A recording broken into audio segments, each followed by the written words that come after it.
Bueno, pues ya estamos grabando. Y ya está. Bueno, en principio, pues nada, lo que tú quieras. Por qué no nos Inquietudes o... presentamos? Sí, Porque sí. si esto lo van a ver. Ah, sí, sí. Bueno, empieza tú, Antonio. Nada, mi nombre es Antonio Melibeo, básicamente soy compositor de bandas sonoras para cine y para teatro. Y bueno, mi interés en lo que es la inteligencia artificial es, bueno, en principio saber un poco si todas las noticias que me llegan son, digamos, o sea, si yo tengo una verdadera eh, conciencia o sé de alguna manera en qué consiste esto de la inteligencia artificial, comprobar que mi tesis son las correctas o compartirlas con la gente. Y aparte de eso, pues ya evidentemente eh, la inteligencia artificial en relación con la música de creación, con la música eh, en la composición musical, básicamente. Ujú. Ese. Pues muy bien, yo soy Ezequiel López y soy profesor de inteligencia artificial. Así que, bueno, intentaré contestar de la mejor manera que yo sepa a tus preguntas, Antonio, porque es verdad que la inteligencia artificial es un campo muy amplio y nadie es realmente experto en todo lo que implica la inteligencia artificial, pero bueno, intentaré contestar lo mejor posible. Curiosamente, uno de mis compañeros del grupo de investigación, Francisco Vico, hace unos años llevó a cabo un proyecto de investigación que intentaba algo parecido a lo que tú estás planteando, es decir, creaciones musicales. Pero claro, eso se hizo antes de que llegara el aprendizaje profundo y entonces era un tipo de tecnología distinta. Ahora lo que sí es verdad es que hay Creo, gente que plantea... Sí, Ezequiel, dime, dime. Ezequiel, creo que tengo hasta un disco de esa experiencia que ¿Has hizo la visto? UMA. Qué bien. Creo, porque no creo que esto sea, vamos, recuerdo, a ver si me acuerdo, el productor era Mariano Díaz, puede ser. No me suena, pero si te dieron un disco tiene que ser exactamente ese profesor, porque ya te digo que fue un proyecto muy innovador porque no es un tema, la composición musical a la que la gente normalmente aplique la inteligencia artificial. Mm. Sí, bueno, en cualquier caso, sí, yo recuerdo una experiencia. Este Mariano Díaz que te digo es amigo mío, pero no pertenece a la UMA. Él era y sigue siendo, está más dedicado a la informática que otra cosa. Pero bueno, sí, recuerdo Mm. aquella experiencia. Pues Yo sí. te diría que por lo que yo he estado leyendo y investigando sobre la inteligencia artificial, creo que, por un lado, creo que llevamos utilizando inteligencia artificial y más en música desde hace mucho tiempo. Ujú. Lo que pasa es que últimamente lo que parece que la inteligencia artificial está avanzando es en el campo de la creación. Sí. Pero mis noticias, y tú me corriges si estoy equivocado, es que cualquier inteligencia artificial se basa en un banco de datos. Por ejemplo, Sí. voy a poner un ejemplo burdo. Tú quieres escribir un guión de cine, ¿eh? Y quieres hacerlo al estilo de Woody Allen, ¿vale? Sí. Y entonces le metes a tu base de datos, le metes, yo qué sé, todos los guiones de cine de Woody Allen que puedas encontrar Sí. y la inteligencia artificial te hace un escrito, digamos, en ese estilo, analizando miles de componentes y ya está. Claro. Pero verdaderamente si tú le pides, yo qué sé, escribe un poema al estilo Garcilaso de la Vega y en su banco de datos no hay ningún poema de Garcilaso de la Vega, la inteligencia artificial dice que no sabe. ¿Es Exactamente. correcto? Sí, Igual sí. soy muy No, básico, ¿no? no, Pero esto, claro, la inteligencia artificial o el enfoque actual se llama inteligencia artificial orientada a los datos. Entonces, los datos tienen que habérsele pasado al ordenador. Y además, como tú bien dices, hace falta una cantidad suficiente de datos. Y a partir de ahí, puede ser que el ordenador consiga generar algo que sea interesante, pero si no hay datos, no hay generación de nada, eso es imposible. La máquina no puede inventarse cómo escribía Garcilaso si no tiene un montón de ejemplos. sin embargo, he leído por ahí algunas noticias donde se habla de que alguna inteligencia artificial ha aprendido un idioma sin haber recibido el encargo, digámoslo así, de sus programadores. Mm, O sea, que ha tenido esa iniciativa. ¿Lo que hay de bueno, cierto en esto? bueno, yo diría que algún truco tiene que haber en la noticia porque para aprender un idioma hacen falta datos, es decir, hace falta material, ya sea grabaciones en ese idioma o bien documentos escritos en ese idioma, etcétera, etcétera. Sin datos no puede haber aprendizaje. Sí es verdad que puede haber sistemas o algoritmos, en fin, máquinas que pueden aprender a realizar tareas que no son exactamente lo que se les dijo, en el sentido de que a la máquina se le dice, se le pone un objetivo y entonces cuando intenta lograr ese objetivo, a lo mejor de rebote, por así decirlo, aprende algo que no se le había dicho explícitamente que aprendiera. Te pongo un ejemplo. Yo le puedo preguntar, o sea, yo puedo darle a una máquina un montón de imágenes de cocina, por así decirlo. Y entonces, bueno, por ejemplo, cocinas y luego dormitorios, en fin, muchos tipos de habitaciones. Y yo puedo pedirle a la máquina que aprenda a distinguir una cocina de un dormitorio, de un salón, etcétera, etcétera. Entonces, ese Cuando es el dice objetivo. da información de una cocina o de un dormitorio, quiere decir que le da planos de planta, de arquitectura o de diseño, ¿no? Sí, vamos a suponer que simplemente le doy muchos ejemplos de fotografías de salones, muchos Vale. ejemplos de fotografías de dormitorios, etcétera. Y a partir de ahí yo le pido a la máquina que me distinga o que aprenda a distinguir entre un salón, un dormitorio, etcétera. Esa es la tarea que yo le he puesto, lo que yo le he dicho que haga. Entonces, como te digo, de rebote, mientras está haciendo eso, puede aprender, por ejemplo, qué es una silla o qué es una cama, etcétera. Entonces, en ese sentido, sí es posible que la máquina aprenda a hacer cosas que no se le ha dicho explícitamente que aprenda, pero tiene que ser dentro de un contexto en el que hay un montón de datos y un objetivo, por así decirlo. Y entonces, dentro de ese proceso de intentar aprender una cosa, pues puede conseguir aprender otra. Eso sí puede pasar a veces. Entiendo.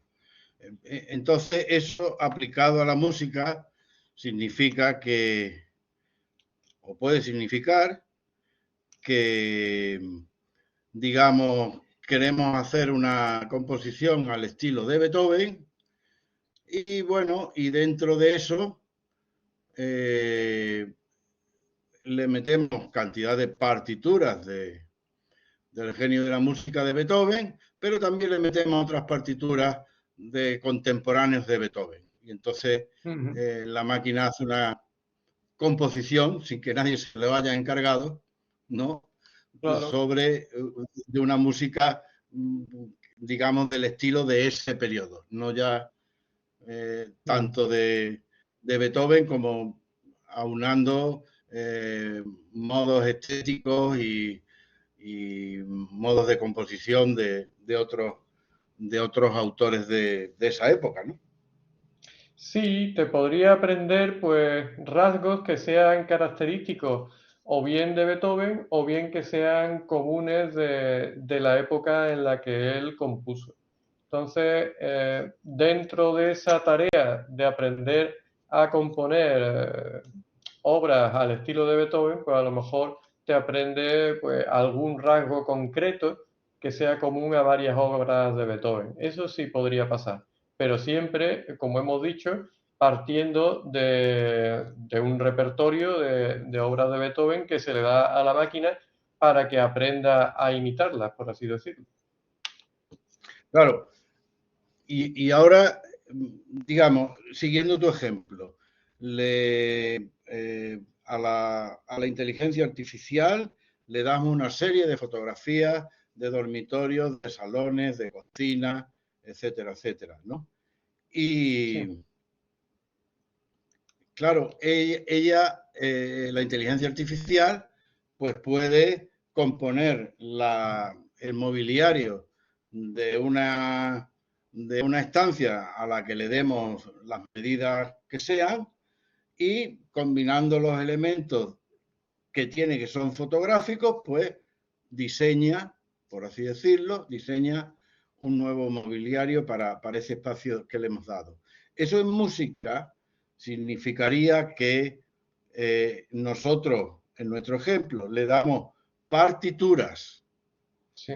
de Beethoven, pero no le damos el sonido de las orquestas o de las piezas, Ajá. porque ¿cómo la máquina puede coger fotografías, como ya hemos visto? Yo tengo ya varios amigos que son ilustradores y que cogen varias fotografías, las mezclan. Quiero una fotografía de una moto con una chica imponente tal, sobre un prado verde al atardecer, ¿no? Y entonces te Ujú. compone una imagen. Sí. Pero en el caso de la música, ¿qué tendríamos que darle? Las grabaciones y la inteligencia artificial generaría ya una obra en audio en, que suene ya todo en orquesta, con sus equilibrios, sus matices, sus interpretaciones, porque la música no solo es lo que está escrito en el papel pautado, ni muchísimo menos. Claro. Eso es Ujú. un guión mínimo. De hecho, una misma obra dirigida por un director o por otro, pues dista mucho eh, de, sí, claro, se parecen, son las mismas notas, pero evidentemente la Ujú. interpretación es lo que las hace humanas, brillantes, o los compositores siempre decimos que, que nuestra obra está en manos de los intérpretes, Ujú. porque la partitura, una partitura mediocre en manos de un virtuoso Sí. se convierte en algo verdaderamente, o sea, muy valorable, pero al revés, Ujú. una gran partitura en manos de una orquesta mediocre, aquello es insufrible. Sí, ¿Me sí. explico? Sí, sí, totalmente. Bueno, como bien dices, en realidad son dos cosas distintas. Por un lado tienes la partitura y por otro lado tienes el audio, el sonido de esa obra ya interpretada. Entonces, a ver, hay distintos tipos de herramientas. Entonces, el tipo de herramienta similar al ChatGPT que todos conocemos se parece más al problema de generar partituras, porque las partituras son un tipo de lenguaje distinto del lenguaje natural, pero al fin y al cabo se pueden representar mediante símbolos, que son notas, y en fin, existe alguna similitud. Pero en el caso del audio ya sería distinto, porque eso es otro tipo de información totalmente diferente. Se parece más a las imágenes, o sea que tendría más similitud a lo que hacen las herramientas que están manejando los diseñadores gráficos que tú conoces. En el futuro, bueno, ya se está intentando, pero uno de los retos que hay es combinar ambas cosas, es decir, que a la máquina se le pase tanto la partitura como varios ejemplos de interpretaciones de esa obra y eso le sirva a la máquina para generar o bien una partitura o bien directamente el audio de manera más exacta o que sea más apropiado. El problema que tiene eso es que el audio tiene más posibilidades, desde mi punto de vista, para que haya problemas en los ejemplos que te genere. Porque en el caso de las imágenes, muchas veces lo que pasa es que las imágenes a primera vista parecen realistas, pero luego si te metes en los detalles empieza a haber pequeños fallos. Eso muchas veces la gente ni se da cuenta, pero puede haber pequeños fallos en las imágenes porque no haya suficientes ejemplos o bien la máquina no haya sido capaz de aprender todo lo que aparece en esas imágenes hasta un grado de detalle muy fino. Y claro, tanto las imágenes, en el caso de las fotos, como el audio, tienen un montón de detalles. Y probablemente, en el caso de una composición musical, una persona con un oído educado podría darse cuenta de que habría ese tipo de pequeños fallos por ahí. Así que son dos problemáticas distintas. Por un lado, la posibilidad de generar partituras y por otro lado, el de generar audio. Pero ya te digo que mi impresión, no siendo ni mucho menos un experto ni en música ni en generación de composiciones, es que generar el audio directamente sería mucho más complicado porque hay muchos matices, muchos detalles que, que son importantes y que habría que tener en cuenta. Así Entiendo. que sí, dime, No, dime. No tengo mucho estoy tiempo. pensando, Me acaban vale. de, me acaban de llamar. No sé Eh, si eh, más o menos me he aclarado. sí, sí, sí, perfectamente. Te entiendo y te agradezco la respuesta. No, se me estaba ocurriendo simplemente quizá un camino. Un camino sería, los compositores de hoy trabajamos con lo que se llama la tecnología MIDI, ¿no? Con el sistema MIDI, que es Sí. un lenguaje donde todos los instrumentos musicales se entienden en este lenguaje. Es como escribir música, pero digitalmente. Claro, esas composiciones MIDI que yo mismo hago, pues se componen si vamos a hacer una composición orquestal, se componen de una pista que lleva información MIDI y a la cual asociamos a esa pista pues un contrabajo, ¿no? O una serie de contrabajos, la sección de contrabajos de una orquesta, luego a otra pista MIDI asociamos los chelos, las violas, los violines y luego pues todos juntos, bien mezclados, con una acústica parecida, para que empaste, bueno, ahí entran muchísimas cosas.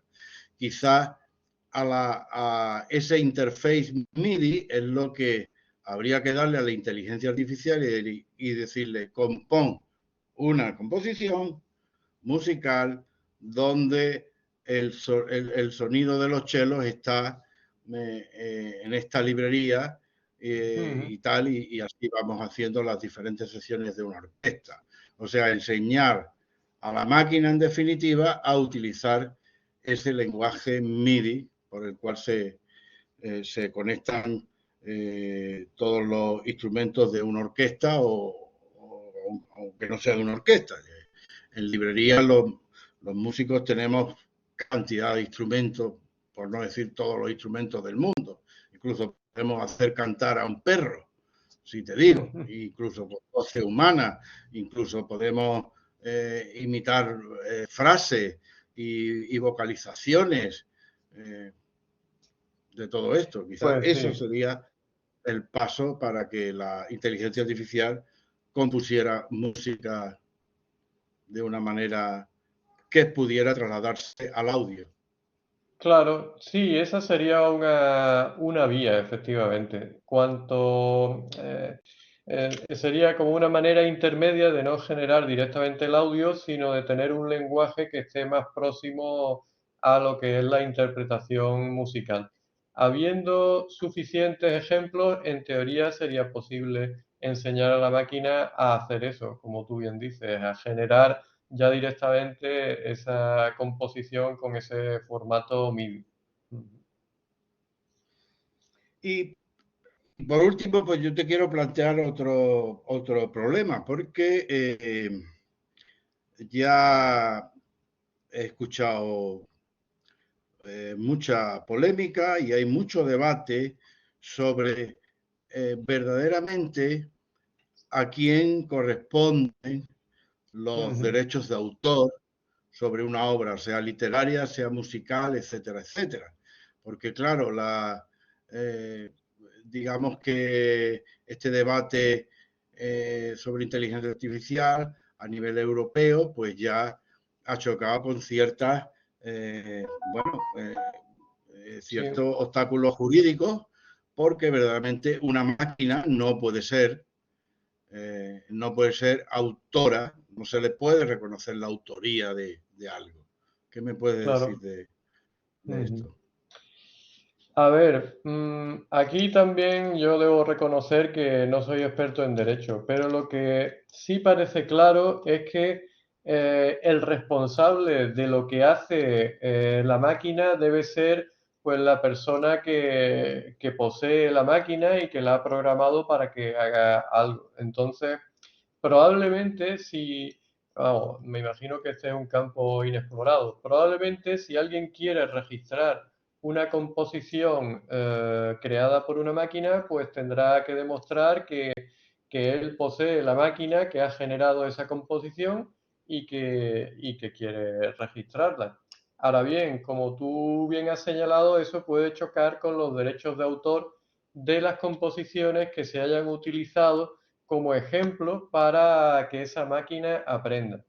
Sobre todo, Antonio, porque muchas veces las respuestas de la máquina, tanto en el caso del lenguaje hablado como en el caso de las imágenes que se generan o en el caso de las composiciones musicales, son respuestas, por así decirlo, estereotipadas, por lo menos desde nuestro punto de vista. Es decir, la máquina básicamente no se inventa cosas absolutamente nuevas, se inventa cosas nuevas pero que están basadas en los ejemplos que tú le has pasado. Entonces, volviendo a nuestro anterior, a la anterior pregunta o al anterior comentario, si yo le paso todas las obras de Beethoven, pues conseguiré algo que es del estilo de Beethoven y efectivamente, pues no será algo totalmente novedoso. Entonces, hay situaciones en las que el ejemplo o la obra que te va a generar se verá claramente de dónde ha salido. Y entonces ahí sí que a lo mejor un juez podría determinar que es un plagio, por mucho que lo haya generado una máquina. De hecho, tengo noticias de que en ¿cuál es? La WPA, Writer Picture Association, que es una sociedad de guionistas norteamericanas. No sé si estoy diciendo bien las siglas, pero bueno, sé que hay reclamaciones de autores que han dicho, pero usted, ¿cómo le da mi obra? Yo no he autorizado que esa Claro, obra mía se le haya metido en ese banco de datos. Luego, esa obra que salga no es ni suya ni de la máquina, sino que me pertenece. Y yo soy el claro, único que puede autorizar, digamos, que mi obra esté en ese banco de datos. Claro, eso claro, para autores vivos se puede hacer, pero con autores fallecidos, que ya son de derecho público, que se llama, pues evidentemente el campo es libre. Ujú. Sí, yo entiendo que al final tendrá que regularse la situación y solo podrás utilizar ejemplos que o bien sean de dominio público o bien el que posea los derechos autorice explícitamente a que se utilicen como datos de ejemplo, porque ahora mismo estamos en una situación que es un poco la ley de la selva, pero esto se tendrá que ir regulando tanto en el campo de la música como en otros campos, imágenes, generación de documentos, etcétera. Porque al final puede llegar a haber un montón de pleitos y bueno, supongo que en muchos casos los autores legítimos pues ganarán esos casos y así no se puede seguir, efectivamente. Ujú. Pues muy bien, pues no Muy sé, yo no bien. tengo más cuestiones. Si tú quieres. Mm, Nada, simplemente pues decir que me encanta haberte conocido y la verdad es que ha sido un diálogo muy productivo. Espero volver a verte en alguno de estos eventos que está organizando este proyecto Claroscuro, dirigido por Débora y bueno, pues seguimos viéndonos por aquí, en el ciberespacio o físicamente. Lo mismo digo. Venga, pues un saludo Encantado, y un Antonio. saludo a todos los que nos puedan escuchar. Exactamente. Pues nada, muy bien, muchas gracias. Hasta luego. Hasta luego.